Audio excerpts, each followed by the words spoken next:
ऐसे में देखिए यहाँ पर वाक्यों में बंदी ऐसी रचना जो विचार प्रदान हो वहाँ गद्य कहलाती है। अनेक विधाओं में समेटा हुआ है, तो ऐसे में गद्य क्षेत्र में आज लेखन केवल कहानी, नाटक, उपन्यास, समालोचना और निबंध आदि प्रमुख विधाओं तक ही सीमित नहीं है। मानव चरित्र पर प्रकाश डालना और उसके रहस्यों को खोलना ही उपन्यास का मूल तत्व है।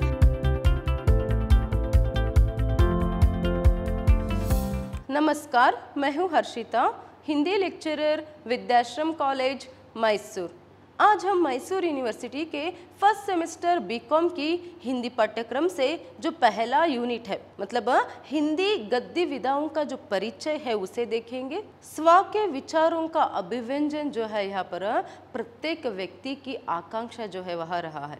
तो ऐसे में मतलब हर कोई व्यक्ति, स्व का अर्थ यहाँ पर क्या है, हर कोई व्यक्ति जो है अपनी मन की जो विचार जो है या फिर भाव जो है उसे वह अभिव्यक्ति करना चाहता है, उसका अभिव्यंजन जो है वह करना चाहता है। तो ऐसे में उसके अभिव्यंजन का या फिर अभिव्यक्ति का एक क्या है, बहुत सारे माध्यम है, उसमें से एक माध्यम या फिर साधन जो है वह साहित्य भी है। तो आप सभी को पता है साहित्य में जो है प्रमुख रूप से दो भाग है, दो शैलियां है, पद्य भाग और गद्य भाग, या फिर पद्य शैली या फिर गद्य शैली करके। देखिए जहां पर पद्य में जो है हार्दिक संवेदना की जो है यहाँ पर प्राधान्यता जो है रहती है।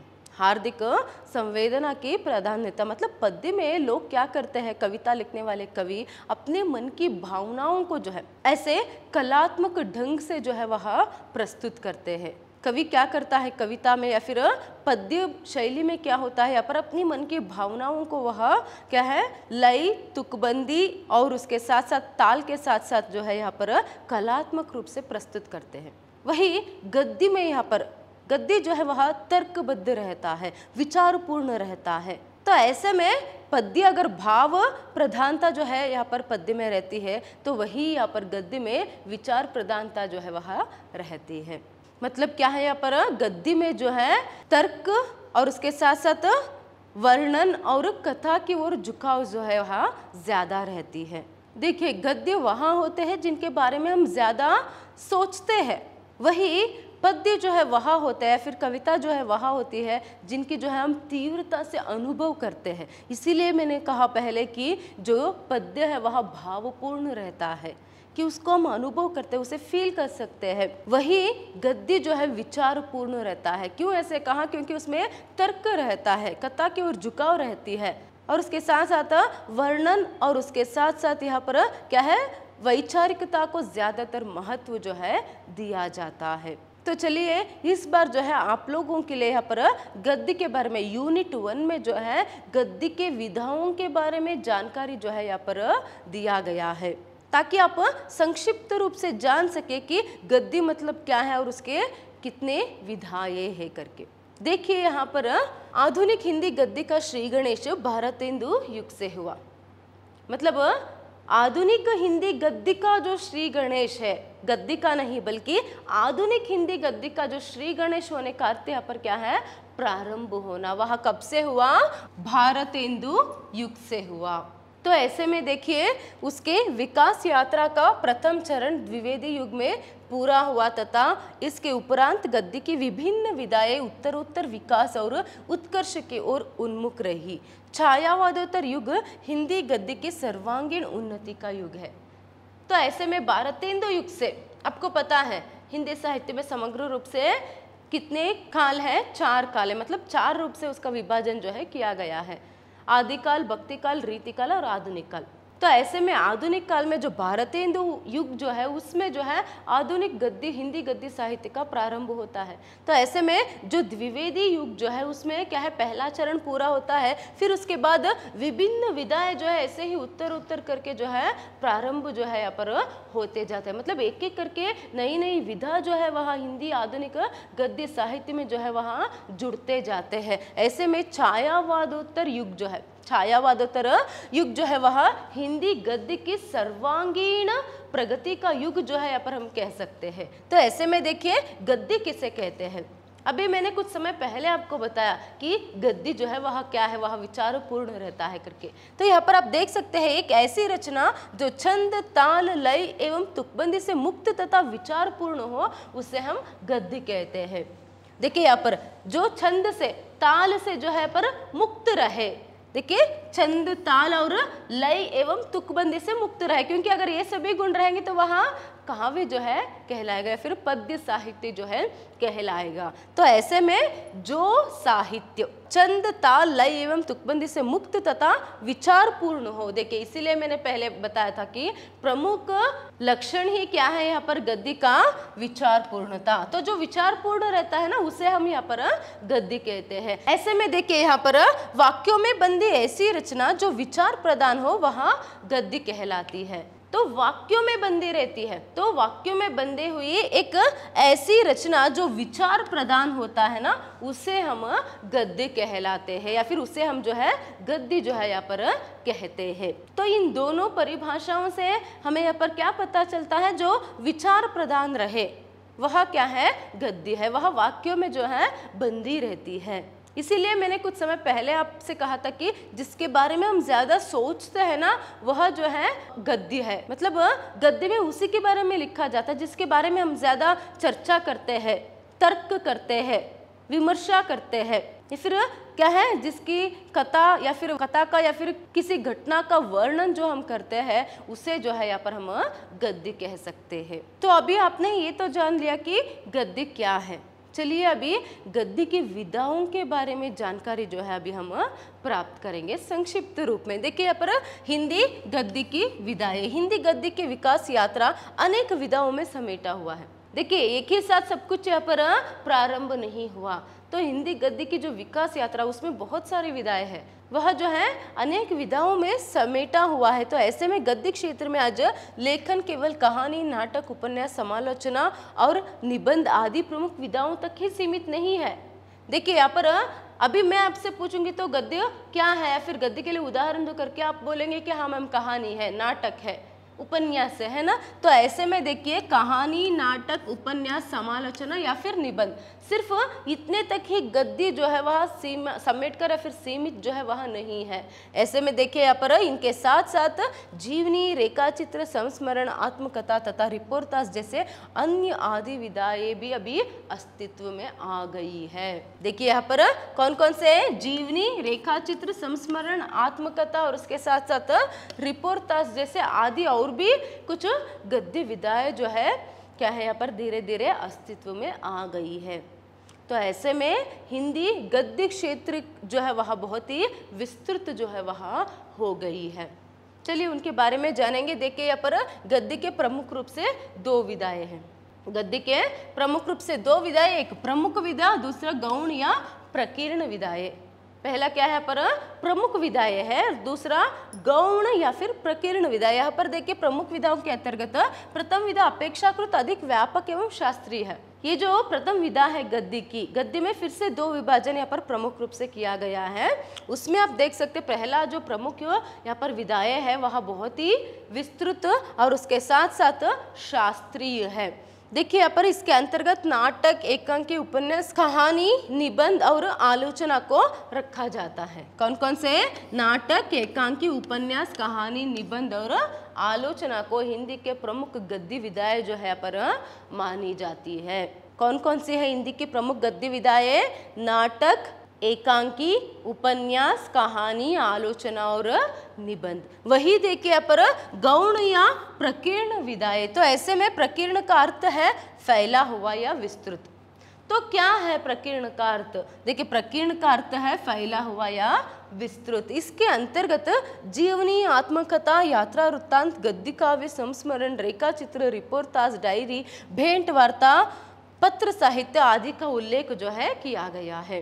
तो यहाँ पर ये जो दूसरी विधाएं है गौण या प्रकीर्ण विधाएं, इसके अंतर्गत जो है क्या है, बहुत सारी नई जो विधाएं हैं आधुनिक हिंदी गद्य साहित्य के वहाँ आ गए हैं। तो कौन कौन से हैं, जीवनी है, आत्मकथा है, और उसके साथ साथ यात्रा वृत्तांत, गद्य काव्य, फिर संस्मरण, रेखाचित्र, रिपोर्टाज, डायरी, भेंट वार्ता। भेंट वार्ता का अर्थ यहाँ पर क्या है, साक्षात्कार, मतलब इंटरव्यू जो है, किसी व्यक्ति का अगर इंटरव्यू करते हैं तो उसके बारे में लिखना, या फिर पत्र साहित्य। ऐसे बहुत सारी जो नई नई विधाएं जो है वहाँ आ गई, जो गद्य साहित्य में फैल गए हैं।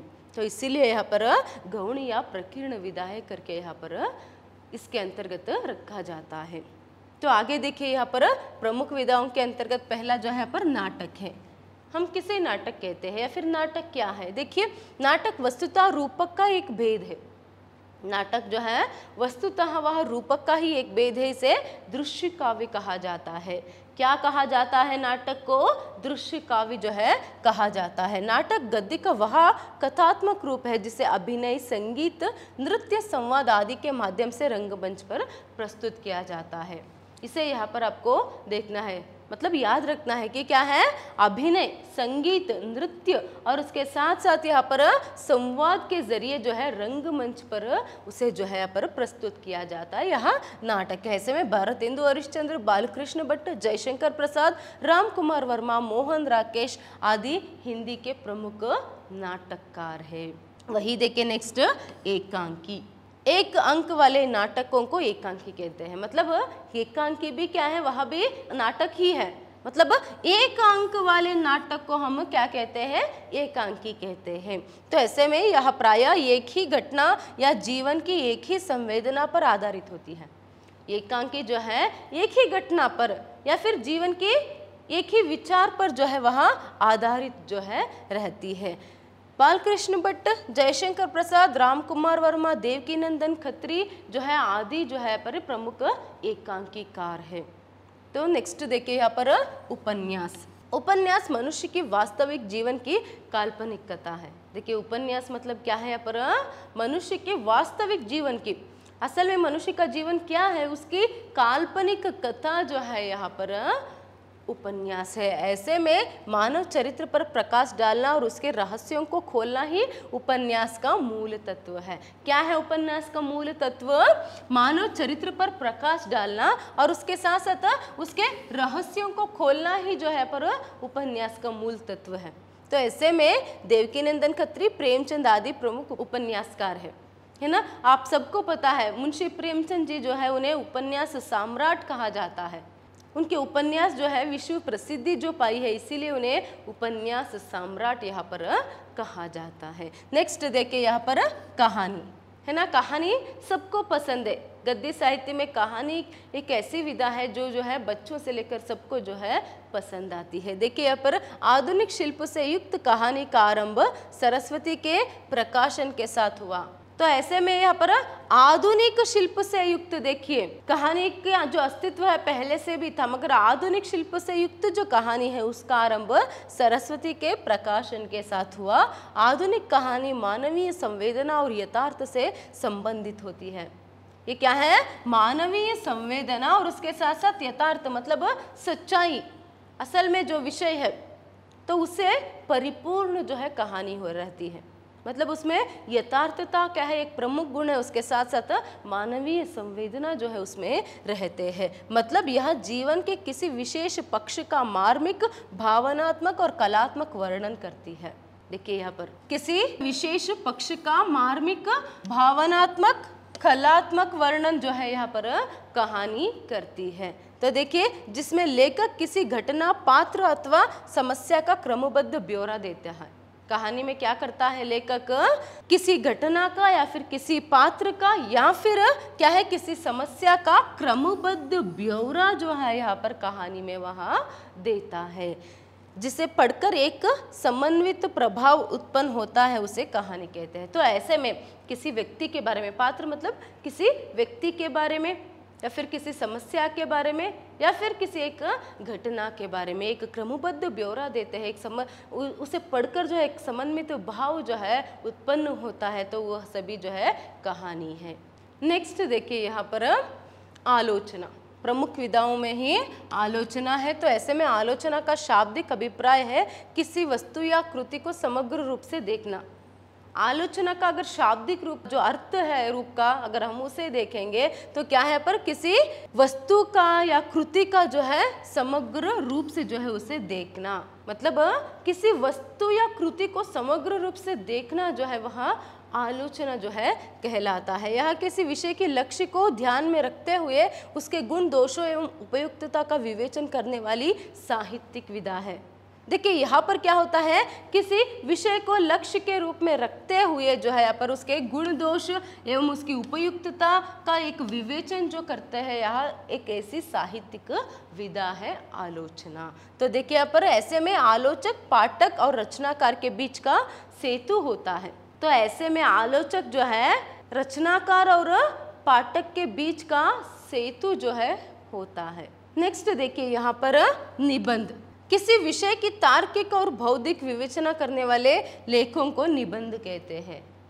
किसी विषय की तार्किक और बौद्धिक, किसे याद रखना, तार्किक और बौद्धिक विवेचना करने वाले लेखों को जो है हम यहाँ पर निबंध कहते हैं। इसमें व्यापक विचार को सारवान बनाकर क्रमबद्धता में बांधा जाता है। देखिए निबंध में ही जो निबंध शब्द है उसमें ही एक बनने की क्रिया जो है होती है ना, बंध मतलब बनना।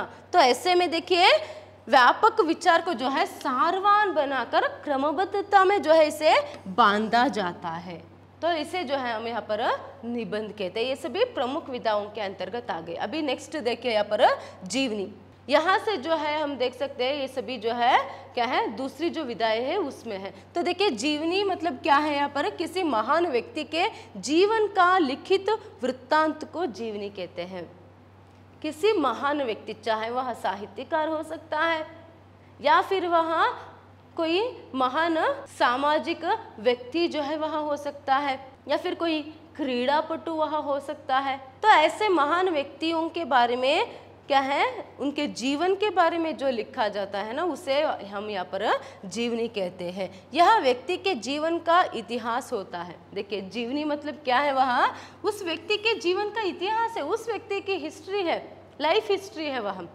तो ऐसे में ऐतिहासिक पुरुषों, धार्मिक नेताओं, साहित्यकारों आदि महान व्यक्तियों की जीवनी लिखी जाती है। जैसे मैंने आपको पहले बताया कुछ समय पहले, कोई महान व्यक्ति, देखिए वहाँ पर ऐतिहासिक पुरुष या फिर कोई धार्मिक नेताएं या फिर नेता कुछ या फिर साहित्यकार आदि महान व्यक्तियों की जीवनियों को जो है यहाँ पर लिखा जाता है। या फिर बड़े बड़े साइंटिस्ट जो रहते हैं जिन्होंने अपनी जिंदगी में साधना जो है की होती है, या फिर वैज्ञानिकों के बारे में भी जीवनी जो है, और आजकल क्रीड़ापटुओं के बारे में जीवनी भी जो है वहाँ लिखा जाता है। नेक्स्ट देखिए आत्मकथा, जब कोई लेखक या महान व्यक्ति अपने जीवन को स्वयं प्रस्तुत करता है तो उसे आत्मकथा कहते हैं। देखिए जब कोई लेखक दूसरे महान व्यक्ति के बारे में लिखता है, दूसरे महान व्यक्ति कोई धार्मिक नेता या फिर कोई यहाँ पर ऐतिहासिक पुरुष या फिर अगर वहाँ किसी महान साहित्यकार, अन्य साहित्यकार के बारे में भी लिखे तो ऐसे में वह जीवनी कहलाता है।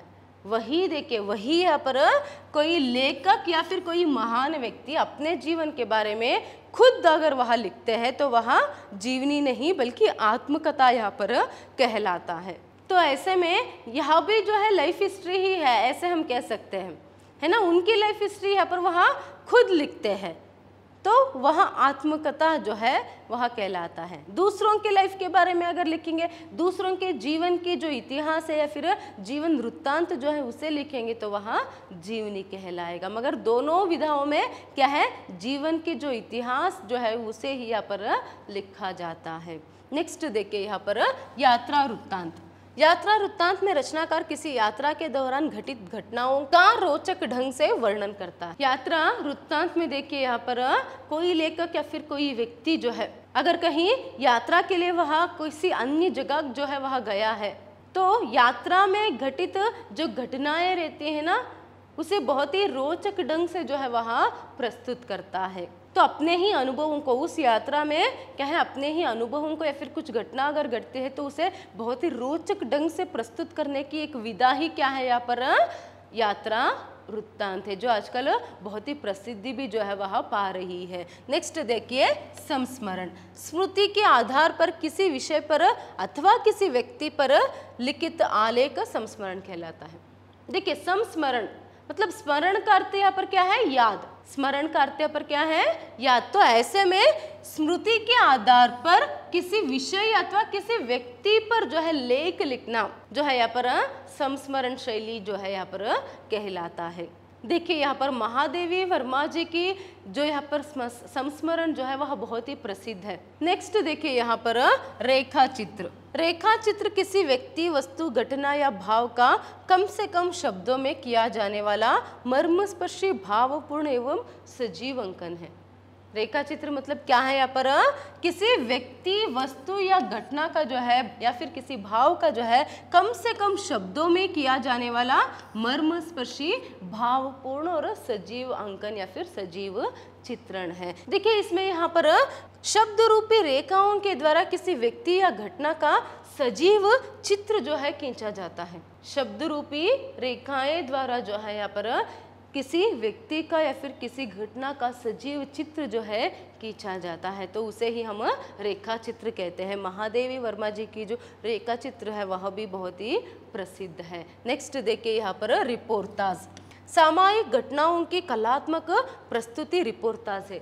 देखिए सामायिक घटनाओं की कलात्मक प्रस्तुति रिपोर्टाज है। मतलब कोई विषय, संदर्भ या किसी घटना की रिपोर्ट के कलात्मक तथा साहित्यिक रूप को रिपोर्टाज कहते हैं। देखिए यहाँ पर किसी विषय या संदर्भ का जो है या फिर किसी घटना की जो है रिपोर्ट ही है वह, मगर वह कलात्मक होता है, साहित्यिक होता है, तो उसे हम यहाँ पर रिपोर्टाज जो है कहते हैं।